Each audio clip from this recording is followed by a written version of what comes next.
মৰমৰ ছাত্ৰ ছাত্ৰীসকল, আশা ৰাখিছোঁ তোমালোক সকলো ভালদৰে আছা। আজি কিছুদিন ধৰি মই কোনো নতুন লেচন দিব পৰা নাই কিছু ব্যক্তিগত অসুবিধাৰ বাবে।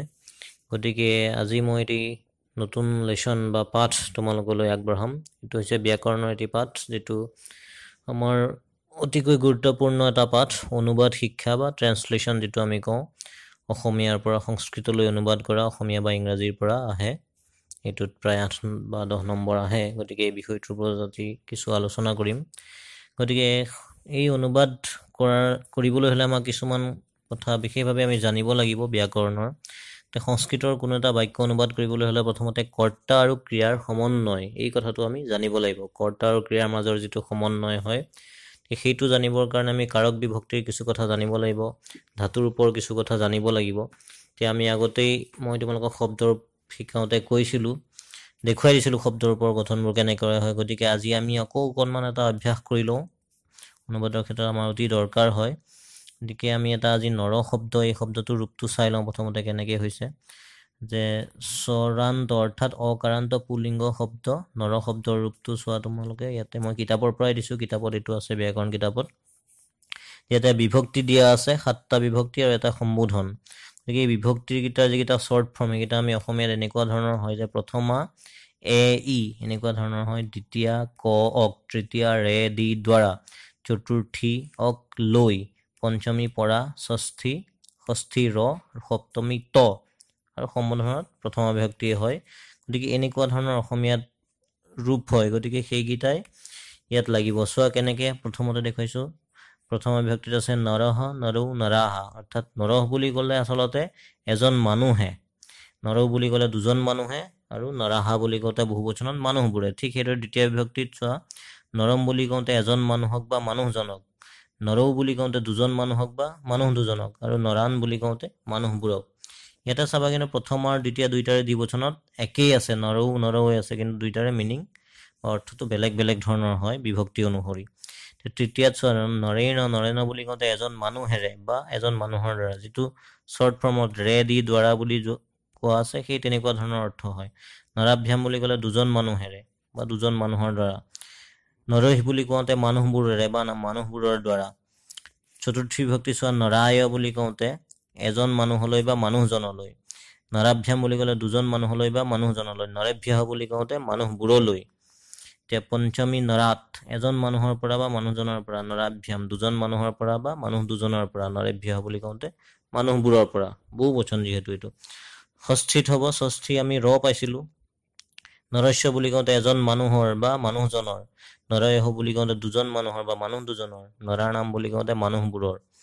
সপ্তমী ত পাইছিলোঁ, নৰে এজন মানুহত বা মানুহত, নৰায়ুহু দুজন মানুহত বা মানুহ দুজনত, নৰেশু মানুহবোৰত। তাৰপিছত সম্বোধনত সাধাৰণতে প্ৰথমা বিভক্তি হয়, নৰ মানে সেই মানুহ, নৰৌ সেই মানুহ দুজন, নৰাহা সেই মানুহবোৰ। গতিকে এনেকুৱা ধৰণৰ শব্দ। এইটো অকল নৰ শব্দ, ইয়াতে অকাৰান্ত যিমানবোৰ পুলিংগ শব্দ আছে বা বিভিন্ন ধৰণৰ শব্দবিলাকৰ অৰ্থ এনেকুৱা ধৰণৰ হ'ব। ইয়াত নৰ বুলি কওঁতে মানুহজনৰ কথা আহিছে। এতিয়া বালক বুলি কওঁতে বালকটোৰ কথা আহিব, ল'ৰাটোৰ কথা আহিব। বালিকা বুলি কওঁতে ছোৱালীজনীৰ কথা আহিব। গতিকে অৰ্থ এই 7টা বিভক্তিৰ মাজতেই সোমাই আছে। সেই অৰ্থকেইটা যদি তোমালোকে জানা বা শ্বৰ্ট ফৰ্মকেইটা যদি জানি লোৱা, তেতিয়াহ'লে তোমালোকৰ যিকোনো শব্দটো জানিবলৈ বা বুজিবলৈ সহজ হ'ব। যেনেকে গছৰ পৰা পাত সৰে, এতিয়া গছৰ পৰা, পৰা শব্দটো কোনটোত বিভক্তিত হয়? পৰা বুলি কওঁতে আমি পঞ্চমী পৰা, ষষ্ঠী ৰ, সপ্তমী ত, এনেকুৱাটো আমি পাইছোঁ। গতিকে পৰা বুলি কওঁতে পঞ্চমী বিভক্তি। আমি গম পাম যে বৃক্ষাত পত্ৰম পততি, অৰ্থাৎ গছৰ পৰা পাত সৰিছে। গতিকে তেনেকুৱা ধৰণৰ কথা। চৰাই গছত বাস কৰে বা চৰাইজনী বা চৰাইটো গছত আছে। গতিকে গছত বুলি কওঁতে ত বুলি কওঁতে সপ্তমী বিভক্তি, অৰ্থাৎ চটকা বৃক্ষে নিবসতি। বৃক্ষ অৰ্থাৎ বৃক্ষ শব্দটোৰ সপ্তমী বিভক্তি লগ লাগি গ'ল। তো এনেকুৱা ধৰণে আমি অৰ্থটো বুজি লৈ সেই তাৰ সঠিক ৰূপটো ব্যৱহাৰ কৰিব পাৰিম। গতিকে এই শব্দৰ ওপৰত তোমালোকে যিকেইটা বিভক্তিৰ অৰ্থ, সেইকেইটা জনাটো অতি দৰকাৰ। তেনেকুৱাকে হিন্দীত তোমালোকে পাইছা বিভক্তিৰ ৰূপবিলাক। কৰ্তা নে কৰম কো, এনেকুৱা আছে নহয়। কৰ্তাত প্ৰথমা বিভক্তি, দ্বিতীয়া কৰ্মত দ্বিতীয় বিভক্তি হয়। কৰ্তা নে কৰম কো কৰণ সে, এনেকুৱা ধৰণৰ। সে দ্বাৰা জৰিয়ে, এনেকুৱা ধৰণৰ হয় হিন্দীত। চতুৰ্থী বিভক্তি তেনেকুৱা হয়, কে লিয়ে। পঞ্চমী সে হয়। কাকে কি ষষ্ঠী কাকে কি ৰাৰি এনেকুৱা ধৰণৰ সপ্তমী মে পৰ এনেকুৱা ধৰণৰ হয় যিকেইটা হিন্দীত আছে সেইকেইটা অসমীয়াত মই ইতিমধ্যে কৈ গৈছোঁ এই কথাকেইটা তোমালোকে মনত ৰাখিবা অসমীয়াটো তোমালোকে হয়তো পাইছা তে এইখিনি হ'ল শব্দৰ ওপৰৰ কথা গতিকে যিকোনো এটা তৃতীয়া আমি যিটো প্ৰথম পুৰুষত যিটো বহুৱাম সেই গোটেইখিনি শব্দৰূপ আহে সেই শব্দৰূপৰ এই এনেকুৱা ধৰণৰ মিনিংটো আমি জানিব লাগিব বিভক্তি অনুসৰি কি অৰ্থ হয় এতিয়া ইয়াৰ পিছত আহিব এইটো হ'ল আমাৰ কৰ্তাৰ ক্ষেত্ৰত এইটো আহিব এতিয়া কৰ্তা আৰু ক্ৰিয়াৰ সম্বন্ধটো বুজাবলৈ যাওঁতে সংস্কৃতত কি হয় কৰ্তা অনুসৰি ক্ৰিয়াটো হয় দুইটাৰ মাজত সম্বন্ধ আছে কৰ্তাটো যেনেকুৱা যি বিভক্তি যি বচনত থাকিব ক্ৰিয়াটো তেনেকুৱা ধৰণৰ একে বিভক্তি একে বচনত থাকে গতিকে ইয়াৰ মাজৰ ষ্ট্ৰাকচাৰটো কেনেকুৱা হয় সেইটো অলপ বেলেগ ধৰণৰ হয় কিন্তু কৰ্তা আৰু ক্ৰিয়াৰ সমন্বয়টো লাগিব এতিয়া চোৱা মই তোমালোকক লকাৰ সহায়ত আকৌ কিছু কথা বুজাই দিওঁ এতিয়া লকাৰ শ্বৰ্ট ফৰ্মখিনি মই আগতে তোমালোকক দিছোঁৱেই লকাৰ লেচনটোত চাই ল'ব লাগিলে আকৌ পাহৰিছা যদি এতিয়া ইয়াত চোৱা মই অকণমান উদাহৰণৰ সহায়ত বুজাব বিচাৰিছোঁ লট লকাৰ অৰ্থাৎ বৰ্তমান কালৰ আমি এটা পথ ধাতু লগাই এটা ৰূপ চাওঁ পথ ধাতুটো লট লকাৰত ৰূপ কৰিলে কেনেকুৱা হ'ব গতিকে আমি পুৰুষৰ ক্ষেত্ৰত পাইছোঁ প্ৰথম পুৰুষ মধ্যম পুৰুষ উত্তম পুৰুষ গতিকে পুৰুষকেইটা আমি জানোৱেই অসমীয়াটো আছে ইংৰাজীটো আছে হিন্দীটো আছে কিন্তু প্ৰথম পুৰুষ বুলি কওঁতে সংস্কৃতত অলপ ওলোটা হয় ইংৰাজীৰ যিটো থাৰ্ড পাৰ্চন সেইটো সংস্কৃতৰ প্ৰথম পুৰুষ মধ্যম পুৰুষটো একেই আছে ছেকেণ্ড পাৰ্চন আৰু উত্তম পুৰুষটো হ'ল ইংৰাজীৰ ফাৰ্ষ্ট পাৰ্চনটো হ'ল সংস্কৃতৰ উত্তম পুৰুষ গতিকে উত্তম পুৰুষৰ যিকেইটা কৰ্তা আহিব সেইকেইটা সদায় ফিক্স তাত কোনো নতুন বা বেলেগ সলনি নহয় সেইকেইটা অৰ্থাৎ অহম আৱাম বয়ম এই তিনিটা হ'ল উত্তম পুৰুষৰ কৰ্তা ঠিক সেইদৰে মধ্যম পুৰুষৰ কৰ্তা হ'ব ত্বম ইউৱাম ইউয়ম গতিকে এই তিনিটা ইয়াত এইকেইটাৰ কোনো সাল সলনি নহয় বাকী যিমানবিলাক আহিব সেই সকলোবিলাক ক'ত আহিব যিটো থাৰ্ড পাৰ্চন ইংলিছৰ হয় এই প্ৰথম পুৰুষত আহিব বাকী যিমানবিলাক আছে গতিকে এতিয়া চোৱা পথ ধাতুটোৰ লট লকাৰ ৰূপ কৰিলে কেনেকুৱা হ'ব মই এইখিনি আগতে তোমালোকক দিছোঁ তথাপিও আকৌ এই ক্ষেত্ৰত আজি এই বিষয়টো লেচনটোৰ বাবে কিছু প্ৰয়োজনীয় কথা ইয়াত মই জনাব বিচাৰিছোঁ যে পথ ধাতু ওপৰত বচনকেইটা দিয়া আছে বাওঁফালে পুৰুষকেইটা আছে চাই ল'বা পঠতি পঠতঃ পঠন্তি প্ৰথম পুৰুষত কি হ'ব পঠতি পঠতঃ পঠন্তি আমি তিতঃ অন্তি পাইছিলোঁ গতিকে এনেকুৱা ধৰণৰ ৰূপ হৈছে তাৰপিছত চিথঃ থ আছিলে মধ্যম পুৰুষত গতিকে ৰূপ হৈছে পথ ধাতু পঠসি পঠথঃ পঠথ ঠিক আছে উত্তম পুৰুষত মি ৱহ মহ আছিলে গতিকে পঠামি পঠাৱহ পঠামহ এইটা হ'ল পথ ধাতুটোৰ ক্ৰিয়াপদৰ ৰূপ লট লকাৰ বৰ্তমান কালত এতিয়া চোৱা বৰ্তমান কালৰ এটা ক্ৰিয়া কৰ্তাৰ সৈতে বাক্যটো কেনেকৈ হয় দেখুৱাই দিছোঁ চোৱা প্ৰথম পুৰুষৰ একবচনত কি হ'ব বালকঃ পঠতি ইয়াতে বালকঃ এজন ল'ৰা আছে গতিকে তি হৈছে একবচন আছে যিহেতু বালকঃ পঠতি একবচনটো ওপৰত আছিলে এইকাৰণে মই ইয়াত ক্ৰম অনুসৰি দিছোঁ একবচন দ্বিবচন বহুবচন এনেকুৱা ধৰণে দিছোঁ তোমালোকে বুজি ল'বা বস্তুটো মই আকৌ ওপৰত বচনটো লিখা নাই আৰু এতিয়া প্ৰথম পুৰুষত বালকঃ পঠতি অৰ্থাৎ ল'ৰাজনে পঢ়ে তাত যে আমি নৰে মানুহজনে বুলি পাইছোঁ ইয়াত বালক মানে ল'ৰাজনৰ কথা কৈছে গতিকে ল'ৰাজনে পঢ়ে বালকৌ পঠতঃ দ্বিবচন ল'ৰা দুজনে পঢ়ে বালকাহ পঠন্তি অৰ্থাৎ ল'ৰাবোৰে পঢ়ে গতিকে ইয়াত বালকঃ হোৱাৰ কাৰণে একবচনত তি হ'ল পঠতি দ্বিবচনত পঠতঃ বহুবচনত পঠন্তি বালকাহ পঠন্তি ঠিক সেইদৰে মধ্যম পুৰুষত চোৱা ত্বম পঠসি তুমি পঢ়া ইউৱাম পঠথঃ তোমালোক দুজনে পঢ়া ইউয়ম পঠথ তোমালোকে পঢ়া এনেকুৱা ধৰণৰ অৰ্থ হয় এতিয়া উত্তম পুৰুষত চোৱা অহম পঠামি উত্তম পুৰুষত কৰ্তা কেৱল অহমেই আৰু ইয়াত বেলেগ কোনো নাহে মই পঢ়োঁ আৱাম পঠাবহ আমি দুজনে পঢ়োঁ অয়ম পঠামহ আমি পঢ়োঁ গতিকে এনেকুৱা ধৰণৰ এইটো হ'ল বৰ্তমান কাল লট লকাৰত বাক্যবোৰ এনেকুৱা ধৰণৰ হ'ব ইয়াৰ পিছত চোৱা লং লকাৰ অতীত কাল বা ভূতকাল যিটো পাষ্ট টেন্স হয় সেইটোত চোৱা সেইটো মই আগতে শ্বৰ্ট ফৰ্মটো লিখাইছিলোঁ তাম অন এনেকুৱা ধৰণৰ এইটোতো চাবা ইয়াত অতীত কালত কি হয় এটা এটা আগত লগ লাগি যায় এনেকুৱা হ'ব চোৱা ৰূপটো অপঠত অপঠতাম অপঠন অপঠহ অপঠতম অপঠত অপঠম অপঠাৱ অপঠাম ইয়াতে পুৰুষকেইটা দিয়া আছে বচন দিয়া আছে ধুনীয়াকৈ এতিয়া চাবা কেনেকুৱা ধৰণৰ হ'ব এইটো পাষ্ট টেন্সৰ অৰ্থ অতীত কালত লং লকাৰ বালকঃ অপঠত ল'ৰাজনে পঢ়িছিল বালকৌ অপঠতাম ল'ৰা দুজনে পঢ়িছিল বালকাহ অপঠন ল'ৰাবোৰে পঢ়িছিল ইয়াতে চোৱা বালকহ বালকো বালকাহা, ইয়াতে তোমালোকে নৰহ নৰু নৰাহা লগাব পাৰা, বিভিন্ন ধৰণৰ লগাব পাৰা, বেলেগ বেলেগ ধাতু লগাব পাৰা। মই অকল এইটো পথ ধাতুৰ ক্ষেত্ৰত দেখুৱাইছো। তাৰপিছত চোৱা ত্বম অপঠঃ, তুমি পঢ়িছিলা, যুৱাম অপঠতম, তোমালোক দুজনে পঢ়িছিলা, য়ুয়ম অপঠত, তোমালোকে পঢ়িছিলা। ইয়াতে চাবা দেই, এই যিডাল হসন্ত বা হলন্ত বুলি আমি যিডাল কওঁ ব্যঞ্জন, এইটো ইয়াত আছে প্ৰথম পুৰুষৰ একবচনৰ অপঠত আছে আৰু মধ্যম পুৰুষৰ বহুবচনৰ অপঠত। ইয়াত কিন্তু হলন্তডাল নাই, গতিকে হলন্তটো নিদিয়াৰ লগে লগে অপঠত হৈ যাব মধ্যম পুৰুষৰ বহুবচন, আৰু হলন্ত দিয়াৰ লগে লগে অপঠত প্ৰথম পুৰুষৰ একবচন। গতিকে সংস্কৃতত এই বিন্দু হওক, অনুস্বাৰ, হসন্ত বা হলন্ত, বিসৰ্গ এইবিলাকৰ সকলো এটা দিয়া বা নিদিয়া মানে অৰ্থটো বেলেগ হৈ যাব। গতিকে এই চিনকেইটা তোমালোকে সাৱধানে প্ৰয়োগ কৰিবা যাতে ভুল নহয়। উত্তম পুৰুষত চোৱা অহম অপঠম, মই পঢ়িছিলো, আবাম অপঠাব, আমি দুজনে পঢ়িছিলো, আৰু বয়ম অপঠাম, আমি পঢ়িছিলো। গতিকে তোমালোকে কৰ্তাকেইটা মনত ৰাখিবা, মধ্যম পুৰুষৰ কৰ্তা সদায় একে থাকে, উত্তম পুৰুষৰ কৰ্তা সদায় একে থাকে, ইয়াত কোনো সাল সলনি নহয়। বাকী যিমান সলনি হ'ব প্ৰথম পুৰুষতেই হ'ব। এতিয়া ইয়াৰ পিছত চোৱা লৃট লকাৰ, অৰ্থাৎ ভৱিষ্যৎকাল। ভৱিষ্যৎকালত কি আছে চোৱা পথ ধাতু, স্যতিশত শান্তি আছিলে আগতে ৰূপবিলাক শ্বৰ্ট ফৰ্ম। এতিয়া চোৱা পথ ধাতু লগালে কি হ'ব, পঠিষ্যতি পঠিষ্যতঃ পঠিষ্যন্তি, পঠিষ্যসি পঠিষ্যথঃ পঠিষ্যথ, পঠিষ্যামি পঠিষ্যাৱঃ পঠিষ্যামঃ। গতিকে এনেকুৱা ধৰণৰ হ'ব। চোৱা বাক্যবিলাক এনেকুৱা ধৰণৰ হ'ব। প্ৰথম পুৰুষত বালকঃ পঠিষ্যতি, ল'ৰাজনে পঢ়িব, এইটো যিহেতু ভৱিষ্যৎকাল। বালকৌ পঠিষ্যতঃ, ল'ৰা দুজনে পঢ়িব, বালকৌ আছে সেইকাৰণে পঠিষ্যত হৈছে। বালকাঃ পঠিষ্যন্তি, ল'ৰাবোৰে পঢ়িব। তাৰপিছত চোৱা মধ্যম পুৰুষত ত্বম পঠিষ্যসি, তুমি পঢ়িবা, যুৱাম পঠিষ্যথঃ, তোমালোক দুজনে পঢ়িবা, য়ুয়ম পঠিষ্যথ, তোমালোকে পঢ়িবা। তাৰপিছত উত্তম পুৰুষত চোৱা অহম পঠিষ্যামি, মই পঢ়িম, ইয়াতে তোমালোকে অহম পুস্তকম পঠিষ্যামি, মই কিতাপ পঢ়িম। গতিকে মাজৰখিনি যিকোনো হ'ব, মই কেৱল কৰ্তা আৰু ক্ৰিয়াটোৰ মিলটো কেনেকুৱা হয় সেইটোহে দেখুৱাইছো তোমালোকক। আৱাম পঠিষ্যাৱঃ, আমি দুজনে পঢ়িম, বয়ম পঠিষ্যামঃ, আমি পঢ়িম।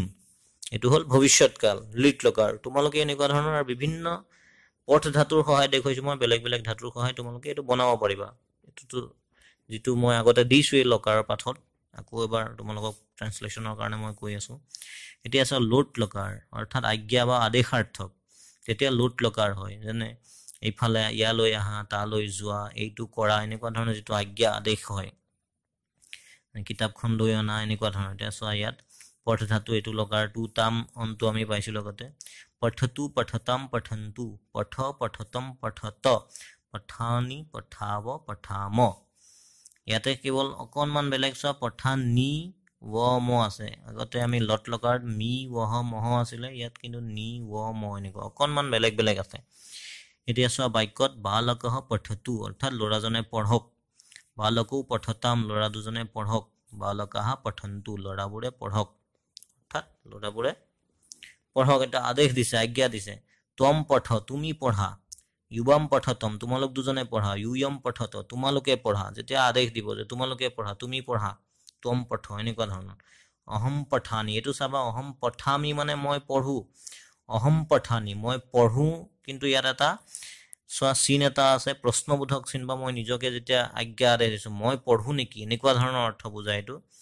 অৰ্থাৎ অহম পঠানি কিম, অৰ্থাৎ মই পঢ়ো নেকি। অহম পঠামি বুলি ক'লে মই পঢ়ো ডাইৰেক্ট, সেইটো মই পঢ়ো। কিন্তু ইয়াত আজ্ঞা বা আদেশাৰ্থক লোট লকাৰত কিন্তু অহম পঠানি বুলি কওঁতে মই পঢ়ো, এটা কুৱেশ্যন মাৰ্কৰ নিচিনা আছে, মই পঢ়ো এনেকুৱা ধৰণৰ, অৰ্থাৎ মই নিজকে আজ্ঞা দিয়াৰ নিচিনা ধৰণৰ কথাটো বুজাইছে। আৱাম পঠাব, আমি দুজনে পঢ়ো নেকি, এনেকুৱা ধৰণৰ অৰ্থ। বয়ম পঠাম, আমি পঢ়ো। যেতিয়া শিক্ষকে প্ৰশ্ন কৰে বা ছাত্ৰ ছাত্ৰী একেলগে কয় আমি পঢ়ো, অৰ্থাৎ আমি পঢ়ো নেকি, আমাক আজ্ঞাটো যেতিয়া নিজে লয়, তেনেকুৱা ধৰণৰ অৰ্থ উত্তম পুৰুষত। এতিয়া শেষৰটো চোৱা, যিহেতু আমাৰ এই 5টা লকাৰৰে প্ৰয়োগ অধিক আৰু এইকেইটাও আমাৰ চিলেবাছত আছে, গতিকে এই 5টা লকাৰৰ কথাই মই দেখুৱাইছোঁ। সংস্কৃতত মুঠ 10টা লকাৰ আছে, কিন্তু এই 5টা বেছি গুৰুত্বপূৰ্ণ। গতিকে বিধিলিং লকাৰ এটা আছে, গতিকে বিধিলিং লকাৰটো হ'ল বিধি বা নিয়ম। গতিকে এইটো কৰিব লাগে, এইটো কৰিব নালাগে, এনেকুৱা ধৰণৰ যিবিলাক নীতি নিয়মৰ কথা কয়, তেতিয়া বিধিলিং লকাৰ আহে। এইটো চোৱা পথ ধাতুৰ এইটো লগালে ইয়াত ইয়াতাম ইউহু, আমি এনেকুৱা ধৰণৰ পাইছোঁ শ্বৰ্ট ফৰ্মটো। এতিয়া মই পথ ধাতুৰ ৰূপৰ সৈতে দেখুৱাইছোঁ। पठेत पठेताम पठेयुः पठेः पठेतम पठेत पठेयम पठेव पठेम এতিয়া এনেকুৱা ধৰণৰ অৰ্থটো কেনেকুৱা ধৰণৰ হ'ব চোৱা বালকঃ পঠেত অৰ্থাৎ ল'ৰাজনে পঢ়া উচিত বালকৌ পঠেতাম ল'ৰা দুজনে পঢ়া উচিত বালকাহ পঠেयुः ল'ৰাবোৰে পঢ়া উচিত त्वम पठेहे তুমি পঢ়া উচিত युवम पठेतम তোমালোক দুজনে পঢ়া উচিত यूयम पठेत তোমালোকে পঢ়া উচিত अहम पठेयम মই পঢ়া উচিত आवाम पठेव আমি দুজনে পঢ়া উচিত অয়ম পঠেম আমি পঢ়া উচিত গতিকে এই পাঁচটা লকাৰ তোমালোকৰ লকাৰৰ ক্ষেত্ৰতো আহিবই গতিকে আমাৰ অনুবাদৰ ক্ষেত্ৰতো এইকেইটা লকাৰ আমি জানিব লাগে কিয়নো অনুবাদ আমাৰ এইখিনিৰ ভিতৰতেই দিব এইকেইটা লকাৰৰ প্ৰয়োগ আমি জানিব লাগিব তেতিয়া আমি অনুবাদটো কৰিব পাৰিম এই ক্ৰিয়াপদখিনি ইয়াৰ পৰা আমি ব্যৱহাৰ কৰিব পাৰিম কৰ্তা অনুসৰি ক্ৰিয়াটো আমি বহুৱাব পাৰিম যদিহে আমি এই কথাখিনি জানো ভালদৰে তো মাজত যিখিনি লাইন আছে বা যিখিনি শাৰী আহিব যিবিলাক কথা আহিব সেইখিনি তাৰ লগতেই প্ৰয়োগ হ'ব গতিকে কৰ্তা ক্ৰিয়াৰ সমন্বয়ৰ কাৰণে এই কথাখিনি দেখুৱাইছোঁ এতিয়া ইয়াৰ পিছত আমি বাক্য কেনেদৰে বনাই কি কথা লাগে এই কথাখিনি আমি আলোচনা কৰিম গতিকে এই কথাখিনি তোমালোকে প্ৰথমতেই বুজি লৈ কথাখিনি মনত ৰাখিবা এই ফৰ্মুলাকেইটা মনত ৰাখিবা তাৰপিছত তোমালোকৰ কৰিবলৈ সহজ হ'ব কেৱল প্ৰথম পুৰুষ মধ্যম পুৰুষ উত্তম পুৰুষকেইটা জানি ল'বা বচনকেইটা জানি ল'বা এইকেইটা বহুত আমি পাঁচটা লকাৰ কৰ্তা আৰু ক্ৰিয়াৰ সমন্বয়টো ইতিমধ্যে বুজিব পাৰিছোঁ গতিকে তোমালোকৰ কিতাপত থকা ব্যাকৰণ কিতাপত থকা কথা কেইটামান মই ইয়াতে উল্লেখ কৰি দিব বিচাৰিছোঁ ইতিমধ্যে মই কৈয়ে গৈছোঁ যে বৰ্তমান কাল বুজাবলৈ লট লকাৰ ব্যৱহাৰ হয় যেনে বালকঃ পুস্তকম পঠতি এইটো বৰ্তমান কালৰ বাক্য ল'ৰাজনে কিতাপ পঢ়িছে বা পঢ়ে ঠিক সেইদৰে চিৰন্তন সত্য স্বভাৱ অভ্যাস আদি বুজাবলৈ লট লকাৰ প্ৰয়োগ হয় যেনে সূৰ্যঃ পূৰ্বশ্যাম দিশি উদেতি সূৰ্য পূব দিশত উদয় হয় স্ম এই শব্দটো লট লকাৰৰ ক্ৰিয়াৰ পিছত প্ৰয়োগ কৰি বৰ্তমান কালৰ বাক্যক অতীত কাললৈ লৈ যোৱা হয় যেনে বালকঃ বিদ্যালয়ম গচ্ছতি স্ম এটা স্ম এই শব্দটোৰে তো লগাই যিকোনো বৰ্তমান কালৰ বাক্যক অতীত কাললৈ পৰিৱৰ্তন কৰিব পাৰি অৰ্থাৎ লট লকাৰৰ বাক্য লং লকাৰলৈ লৈ যাব পাৰি যেনে বালকঃ বিদ্যালয়ম গচ্ছতি ইয়াতে বালকঃ বিদ্যালয়ম গচ্ছতি এইটো বৰ্তমান কালৰ বাক্য ল'ৰাজন বিদ্যালয়লৈ যায় বা গৈছে কিন্তু ইয়াতে স্ম শব্দটো লগাই দিয়াৰ লগে লগে কি হ'ল অৰ্থটো ল'ৰাজন বিদ্যালয়লৈ গৈছিল অৰ্থাৎ পাষ্ট টেন্স হৈ গ'ল অতীতকাল হৈ গ'ল গতিকে কেৱল স্মটো লগাই দিলেই যিকোনো বাক্য অতীতকাললৈ আমি লৈ যাব পাৰোঁ গতিকে এইটো এটা অতি সহজ নিয়ম গতিকে এনেকৈও তোমালোকে অনুবাদ কৰিব পাৰিবা যদি অতীতত থাকে বৰ্তমানৰ কালত লিখি স্ম লগাই দিলে সেই বাক্যটো অতীতকালত হৈ যাব তাৰপিছত চোৱা খ নম্বৰ অতীতকাল বুজাবলৈ লং লকাৰৰ বিভক্তিৰ প্ৰয়োগ কৰা হয় ইতিমধ্যে আমি পাইছোঁৱেই যেনে বালকঃ হ্যঃ পুস্তকম অপঠত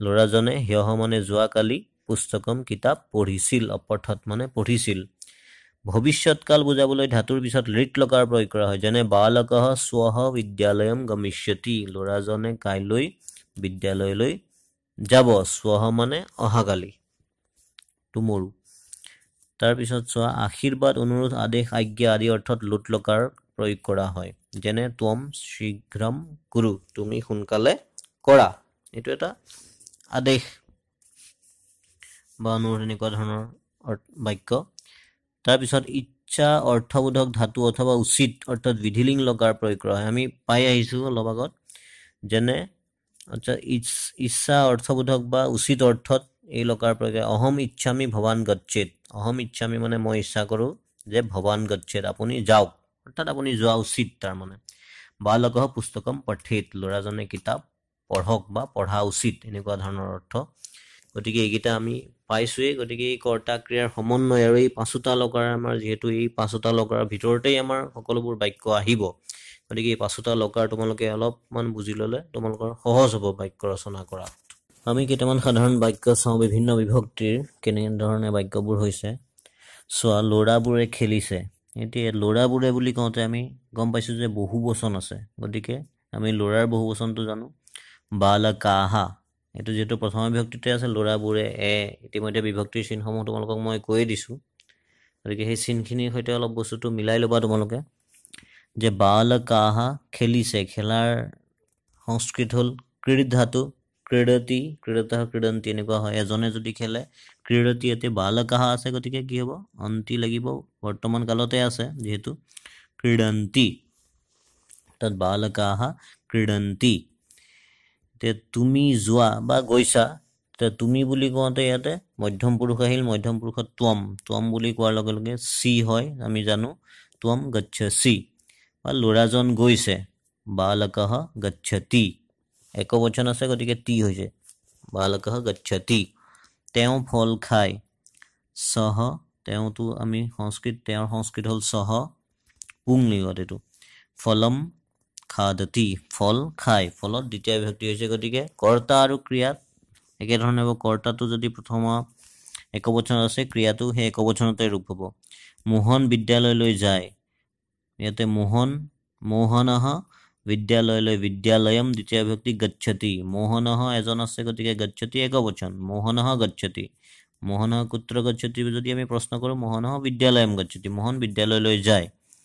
ঠিক সেইদৰে ল'ৰা দুজন বিদ্যালয়লৈ যায়, ইয়াতে ল'ৰা দুজন আছে গতিকে ল'ৰা দুজনৰ সংস্কৃত হ'ল বালকৌ, বিদ্যালয়মটো একেই থাকিব, বিদ্যালয়ম দ্বিতীয় বিভক্তি, বালকৌ আছে দ্বিবচন আছে গতিকে গচ্ছতি নহ'ব, ইয়াত হ'ব গচ্ছতঃ, বালকৌ বিদ্যালয়ম গচ্ছতঃ।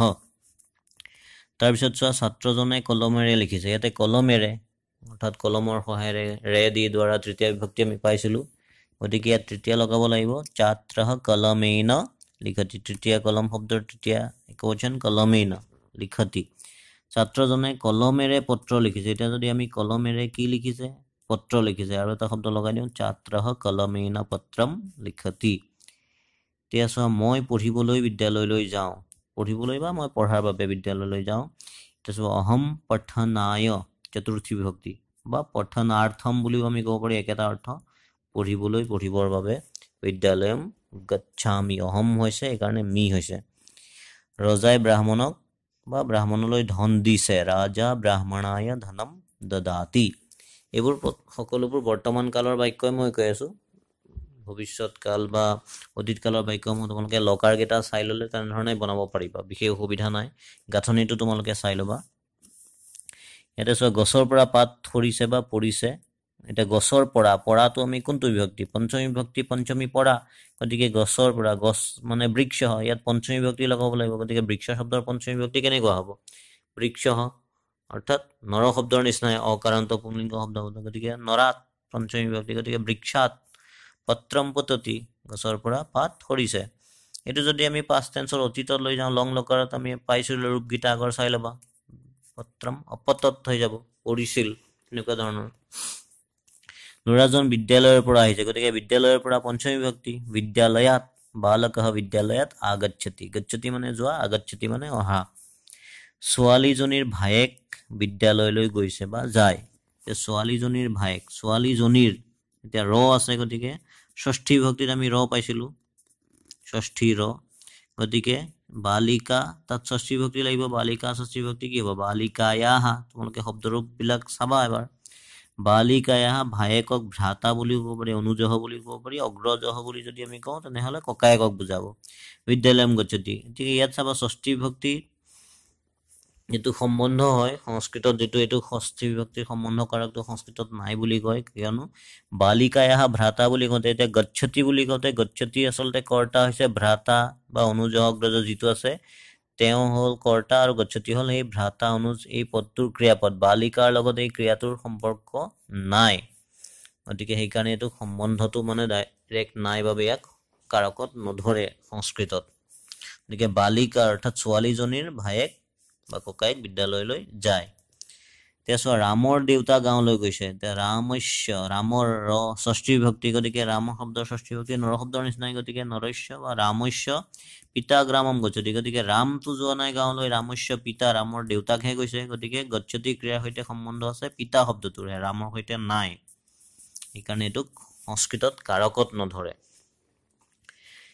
এতিয়া চোৱা, সিংহ বনত থাকে বা বনত বাস কৰে, বনত ত সপ্তমী ত, গতিকে সপ্তমী বিভক্তি হ'ব বনত, গতিকে আমি কোনটোত কি বিভক্তি হ'ব সেইটো অলপ চাই ল'লে আমি বাক্য ৰচনা বা অনুবাদ কৰাত আমাৰ সহজ হয়।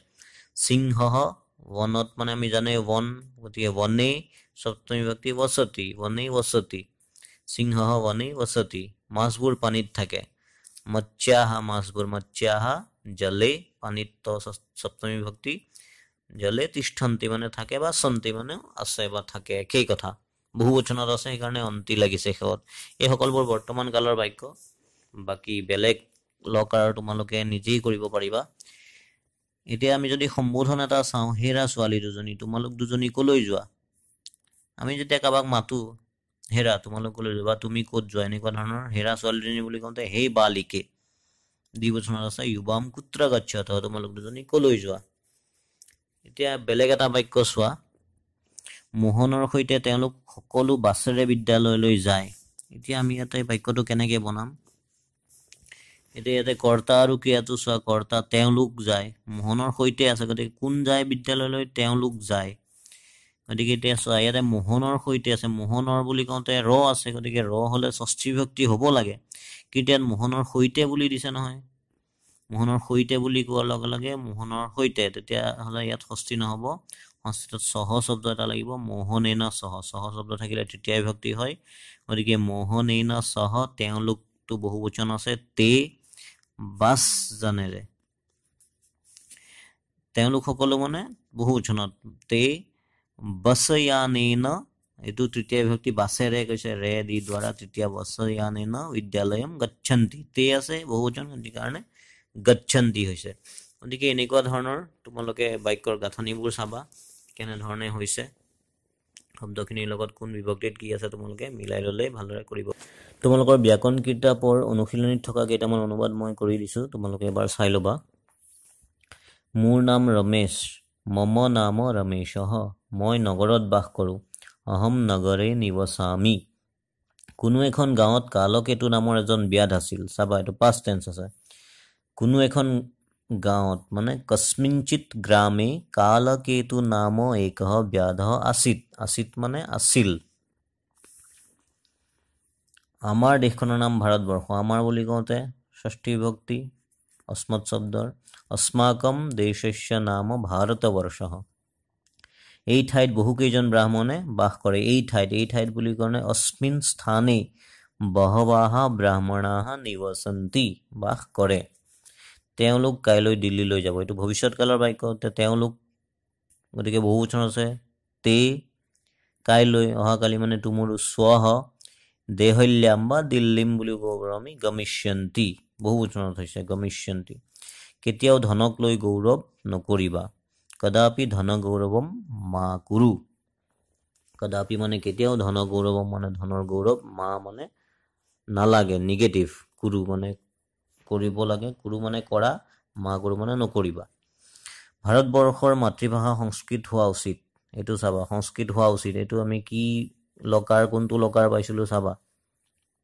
উচিত অৰ্থত ভাৰতবৰ্ষস্য মাতৃভাষা সংস্কৃতম ভৱেত বুলি কওঁতে উচিত বুজাইছে বাল্মীকিয়ে ৰামায়ণ ৰচনা কৰিছিলে এইটো অতীতকালৰ বাক্য বাল্মীকি ৰামায়ণম অৰচয়ত এইটো লং লকাৰত এটা আগত আহে অৰচয়ত আমি যদি ইয়াত স্ম লগাই পেলাই কৰি দিওঁ বাল্মীকি ৰামায়ণম ৰচয়তি স্ম কৰি দিলে পাষ্ট টেন্সত হৈ যাব আমি আমাৰ মাতৃভূমিক সন্মান কৰিব লাগে বয়ম আমি মানে বয়ম আমাৰ মানে অস্মাকম বয়ম অস্মাকম মাতৃভূমিম প্ৰতি সন্মানম কুৰ্যাম কৰিব লাগে এইটো লকাৰটো চাবা তোমালোকে গতিকে এতিয়া আমি চাওঁ যোৱা কেইবছৰ মেট্ৰিক পৰীক্ষাত অহা কেইটামান ট্ৰেন্সলেশ্যন চোৱা অনুবাদ চাওঁ 2016ত আহিছে চোৱা চৰিত্ৰই মানুহৰ আটাইতকৈ শ্ৰেষ্ঠ সম্পদ চৰিত্ৰমেৱ মনুষ্যাণম মহতি সম্পদ বা পৰমম সম্পদম বুলিও ক'ব পাৰা